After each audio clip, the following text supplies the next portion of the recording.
like no reels, no nothing. I have never been live before. Oh my gosh. Well, here we Live. go. I'm a live virgin.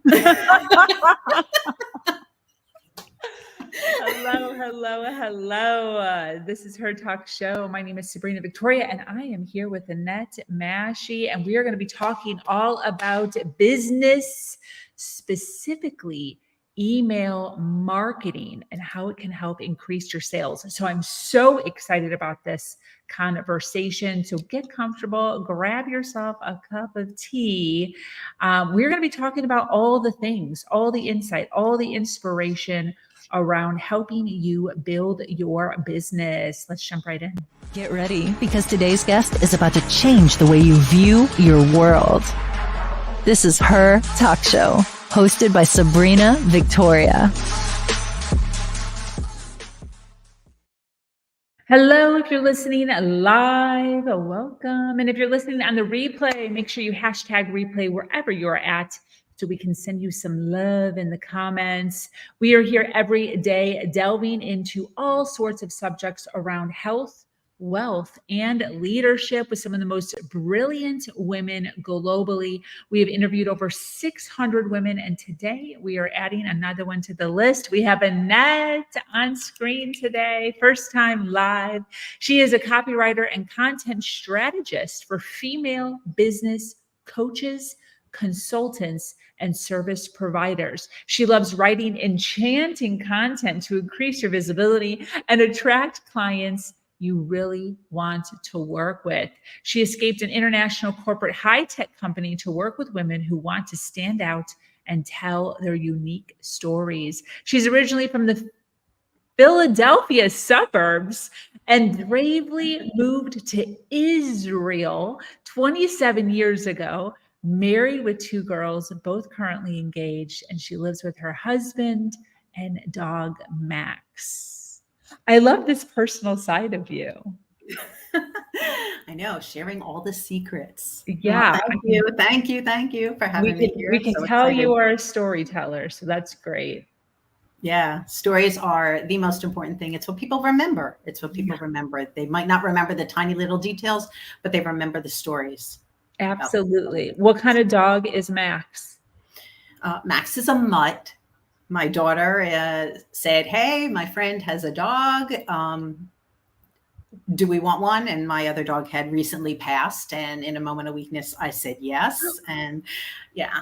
And now Max is part of my family, and he has his own little chair in my office, and he likes to sit with me and while I work. So pretty cool. I love that. Love my little guy. He's like your coworker. He is my coworker. Yeah. So you are not a solopreneur, no matter what. He's got his paws and everything. That is great. Well, I'm super excited to talk about this. I think email marketing scares a lot of individuals. We don't know how to grow a list. We don't know how to write it. We don't know how to structure it. So I'm really excited just to kind of dive into a portion of this, just to kind of give some insight to business owners out there who are, maybe just first starting out, or maybe their first year, 3 years in business, and everyone's talking about it. But not really sure the ins and outs of it. So I don't know. Where do you want to start? Do we want to start about the importance of email marketing, nurturing audiences? What do you think? Why don't we start with the statistics? Yes, girl. Yes. I know I'm a writer, but I do have a degree in computer programming. So I also have that big math background. So I love the numbers. My next life, I'll come back as an accountant. 99% of us check email every day, and some of us check it 20 times a day. So that just kind of gives you an idea of that. 58% of us check it first thing in the morning. So you wake up in the morning, you roll over on your bed, look to the side of you, boom, there's your phone, and you're checking your emails. So that kind of gives you an idea of the importance of email marketing. If we talk about how it is versus social media, so 40%, it's 40 times more effective than social media in attracting new customers. So 40 times more effective. The conversion rates are 3 times that of social media. So if you're putting a post out there, you're not going to get the same conversion that you're going to get from emails that you're going to send directly to your list. And your message is 5 times more likely to be seen than on Facebook. Wow. Your list is going directly to people, whereas Facebook, you're, at the mercy of the algorithms. Yeah. And you don't know who's going to see it. But the email that you're sending is directly to your list. They're going to see it 5 times. And the thing with the list too, going back to these numbers, is the list is your list. Those are your customers that bought something from you, opted in, something. Right. So somewhere along the line, they saw a social media post. The idea is to take them from cold, like from a social media post, to sold, to bring them into your list. So what you want to do is you want to post something on social media that kind of is interesting and lures them toward your landing page, lures them into your universe. And this landing page is a specific site on your website that's going to give them something for free, something of value, something that's going to solve an immediate problem that they have. They're going to give you their email address in exchange for this valuable piece of content. And then you roll them into what we call a welcome sequence, which kind of gets them more into who you are, what you do, and how you can help them. So you're pulling them off of social media into your own private environment where you can then cultivate and begin to nurture and build that relationship until they're ready to buy something from you. I love that. I think that's one of the things that a lot of individuals don't quite understand is, social media, like a group or even a page, they're still getting bombarded with thousands of other groups, other pages, other content at the same time. Yeah, you have to break through the noise. Yeah. So to get them to stop specifically on your stuff is very difficult. So this email that you're talking about, you have their captivated attention. The welcome sequences, the open rate for a welcome sequence is 82%. Wow. Huge. If you've downloaded something from somebody that's going to help you solve a problem, whether it's a checklist to, garden outside, flowers that you need to buy to brighten your home for the summer, or whether it's, 3 ways to feed your dog nutritious food, whatever it is, that's pulling them into your world. Wow. And they're captivated by what you have to say. And then they're going to start following you and they're going to listen to what you have to say and they're going to read your mails and you have their attention. Absolutely. Absolutely. So when we talk about nurturing our audience and creating engagement, how does somebody go about creating engagement with email? So when you write your email, you try to, first of all, you have to have an intention. Like, why am I writing this email and what's it going to do? And one of the things that I recommend is to have some sort of call to action at the bottom. And it could be something small. It doesn't have to be work with me, work with me, work with me. Tell you a story. I had a college friend who would always say, when I would call her, she'd say, "Oh, it's about time you called." And I would get really annoyed. And I said, why do I keep calling her? Because if this is her response, I don't want to speak with her. And it's like email. You don't want to send things to your list, never talking to them, never writing to them. And then all of a sudden now you want to sell your product. Then you're going to be selling, you're going to send that email and sell your product. Like, you have nerve. That your audience isn't going to want to stay with you. So you want to nurture them on a regular basis. And you want to have like a call to action that can be small. It could be join my Facebook group. It could be, download this free video, or, hey, I thought about you. This might be interesting. If you're going on vacation, this might be a great place to go for your honeymoon, like 10 places to go for your honeymoon. So small things based on who your audience is, small things that can get them engaged with you, or ask them a question. What do you find most difficult? What are you struggling with in your business now? is great. Then they're responding to you. They're giving you an answer, and now you can generate more content based on what their response is, and you can target your offerings based on that. Because if you see that, half of your audience is responding that they're having trouble, with their mindset, then you can start building an offer around improving your mindset and exercises to improve your mindset, or steps you can take to improve your mindset. So you create that sort of engagement and get them to respond. And then there's the direct call to action, like book a call with me. Like if you find yourself suffering from whatever it is, chronic pain, book a call. Let's talk about it. Let's see how I can help you. I love that.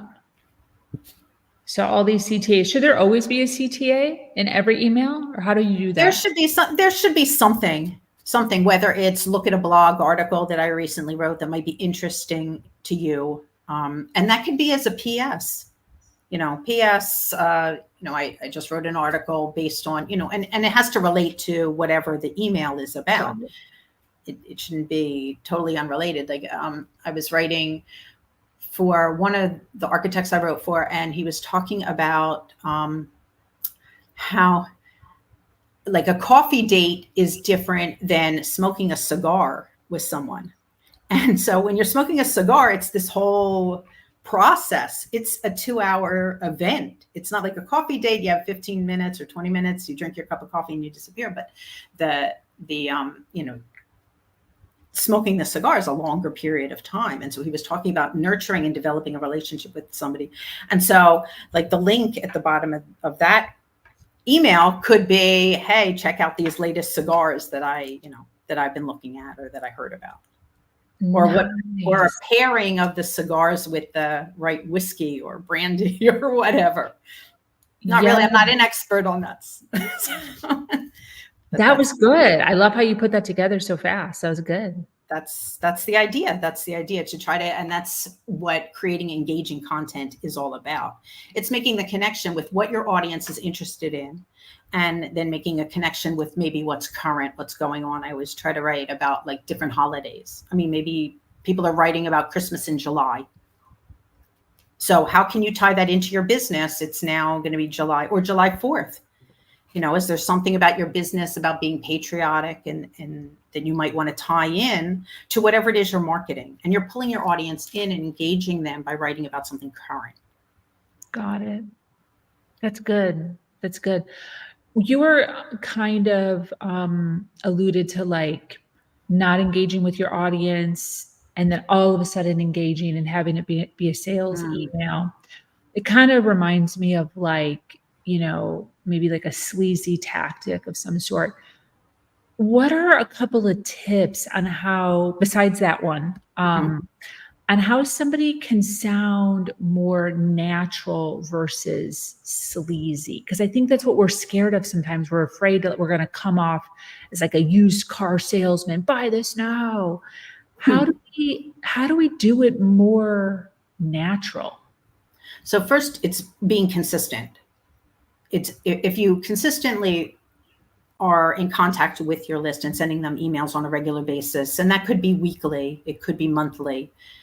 Monthly, there's only 12 months. That means you're only sending 12 emails. So keep that in mind. And people don't see every single email. So I definitely recommend sending emails to your list at least weekly. But you're sending the list to, you're sending information to them on a regular basis. You're writing stories about what's going on in your life, what could be going on in their lives, trying to make a connection with them, and speak as if you're talking. You don't need to use these big fancy words. You can, regular, friendly tone, nice, friendly tone, fun. Even the opening and the closing of the email. Like, how do you want to open your email? Do you say howdy? I mean, maybe if you're from the Midwest, you say howdy. I think it would be kind of funny if I started any email that said howdy, and how are you going to close it? Like rainbows and sprinkles. I mean, could you imagine a lawyer closing their email with rainbows and sprinkles or dancing into the weekend and things like that? You have to, stay within your brand and be yourself, be authentic, write in a friendly tone, tell stories, and engage your audience with something that's of interest to them, or something valuable to them, something that they can learn from. That's good. That's good. 12 a month, or 12 a year, 52 a year, 365 a year. What's a good amount of emails? I have some people that I'm engaged with on email that write like 4 a day. Yeah, I mean, I think that that's overkill. I think once a week is probably plenty. I mean, I know that there are some coaches that like to send out like motivation, like some sort of short motivational quote or thought per day. But I would assume that a lot of people would unsubscribe to those lists if they don't want to be bombarded by emails, day by day. Depends on the person. Yeah, I have some emails that are blocked. Like I can't even get any more info to them because these people are sending 4 a day. So it like uses all the memory. And I have to go in, I have to flush them out, I have to unsubscribe or whatever it is. It's like, holy crap.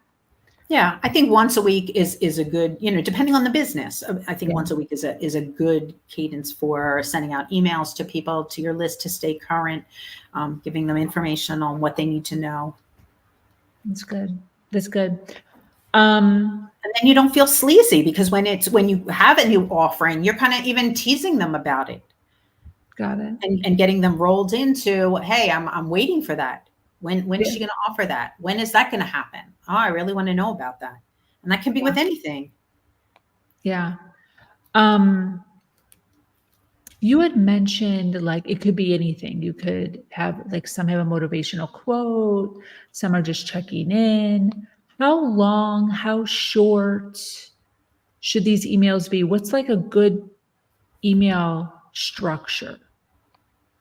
I think actually Neil Patel came up with the length of, like he said, that 240 to 500 words, I think it was. So I have to double check. That's one statistic I don't have on the list, but I know that that it doesn't have to be super, super long, because nobody wants to read something super, super long. Yeah. And some people at the bottom, you'll see emails that say TLDR, too long, didn't read. And then they just give you a recap. And it's the layout of the email too that's really important. I mean, you don't want to like be blocking big like blocks of text, because they're scary. You look at the big block of text and you go, oh my God, I'm not going to read that. But if you space it out with and highlight words, you can highlight words, you can bold, you can underline, you can add emojis and bits and GIFs and all that other stuff. So there's definitely ways to break up your content. Like sometimes when I write, when I send it out for an interior designer, so she's got a picture of like the design that she did, that helps block, it helps break up the text so that it's really, it's more readable and user-friendly. Oh, okay. So she puts it like in between, like she can put it in between text and things like that.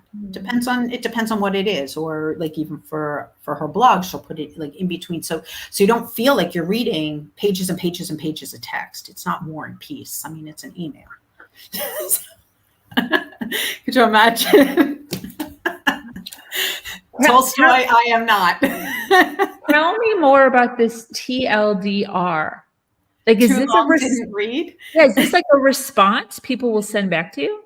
Or no, it's like at the bottom of the email. So there's tricks to emails. Like at the beginning, you want to welcome people into your email, but you don't say it. You want to kind of jump right in. You have like, hello reader or something, preferably with the person's name, right? Like, hi, Sabrina, because otherwise it looks funny. And make sure that you check it and you don't get the, like some people have, it's the percent, first name percent, if you've seen emails that come out wrong. And then it's wrong. And then it goes right. That way. It goes that way. Yeah. And it goes that way. And then, like this person didn't know. So some people just write like, hi friend. And then it's kind of like, I didn't want to go through the effort of making sure that my text is going to come out right.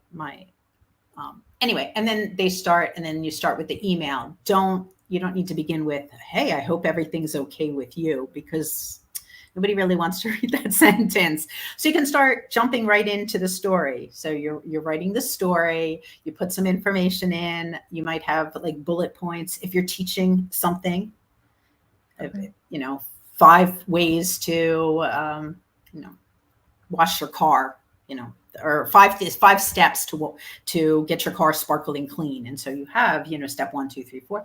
And then maybe at the very bottom, you write down, too long, didn't read, steps 1, 2, 3, 4, 5. And so people that don't want to read the whole thing can just scroll down to the bottom and see the too long, didn't read. And then you want to close your email in a nice manner with like, thanks for, or like I said, the sparkles and unicorns and dancing flowers, or have a nice day, or until next time, or right on, or whatever kind of closing that you like in your name. And then you can put a PS where you can point them somewhere or tell them, these are 3 ways to work with me.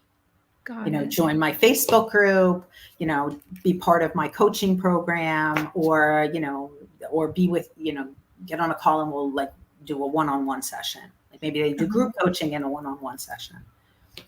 Got it. That's great. And I've never heard of this.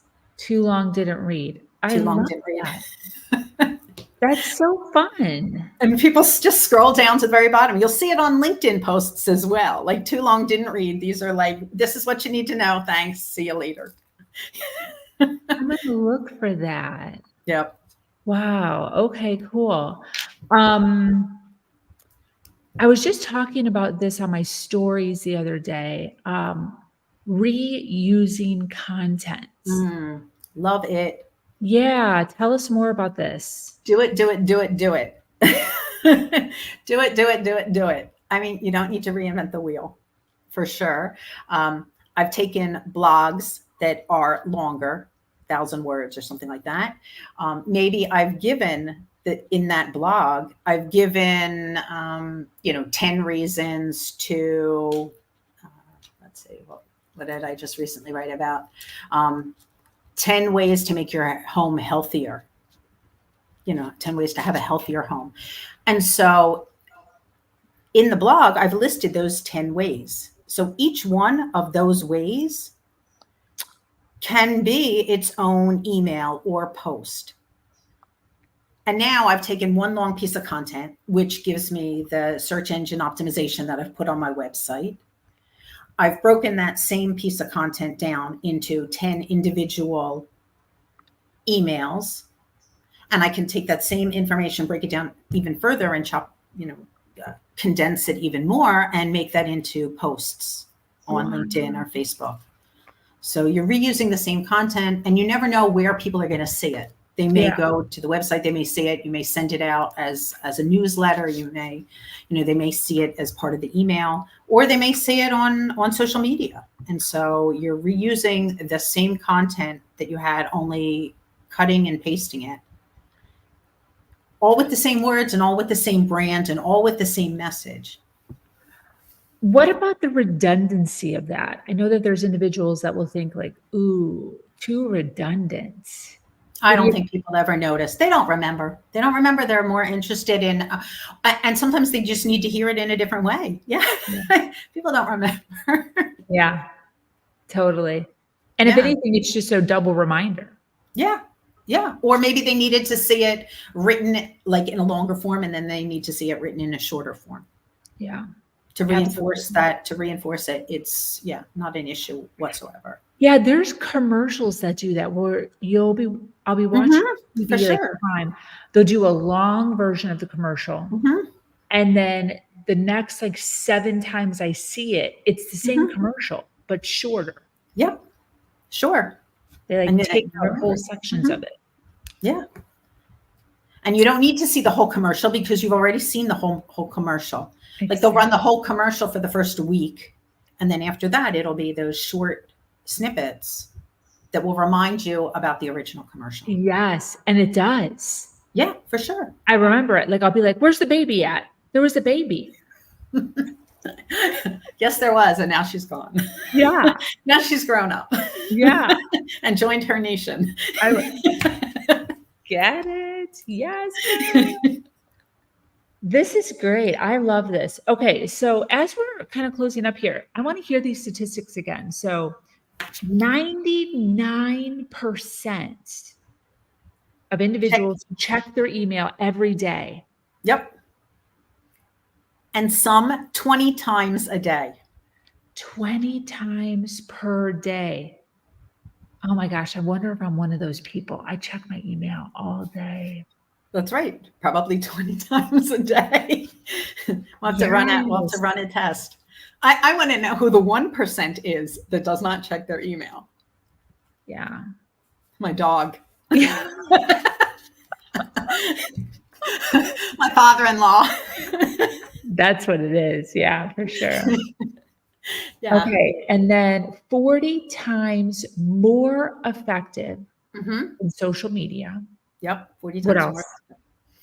more. The email marketing conversion rate is 3 times that of social media. So that means when somebody is going to click and buy from you, it's 3 times more than social media.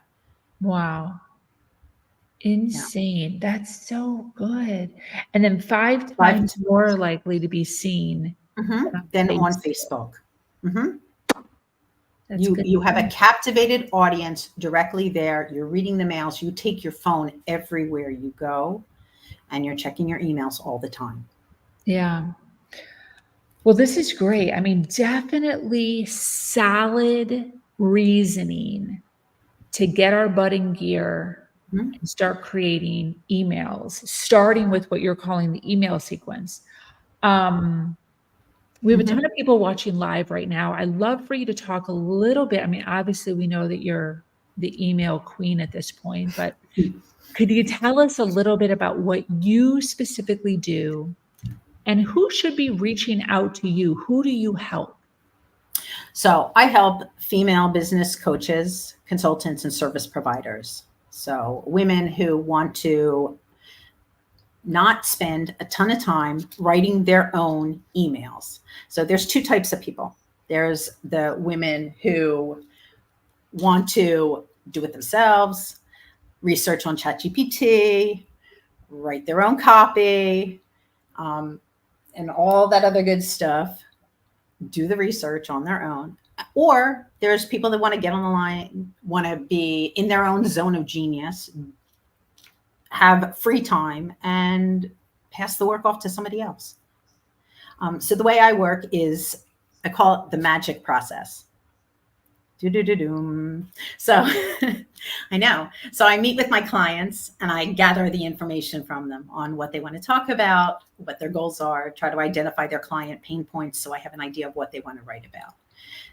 I also do analysis. That's the A. I do analysis to try to figure out what information is already out there, because I want to match their style and their tone and their brand. I don't want to be writing so that it sounds like somebody else. I want it to sound like them. I'm also looking at what their competition might be sending to kind of get an idea of what's going on. G, generate the ideas on exactly what we're going to write about, come up with a content plan and the strategy that goes with that. And then I is the implementation, where I'm going to actually sit down and write the copy itself. And then C for is clarity. I clarify that what I wrote is actually sounds like you, and we make any kind of revisions. Beautiful. That we need. So that's my magic process.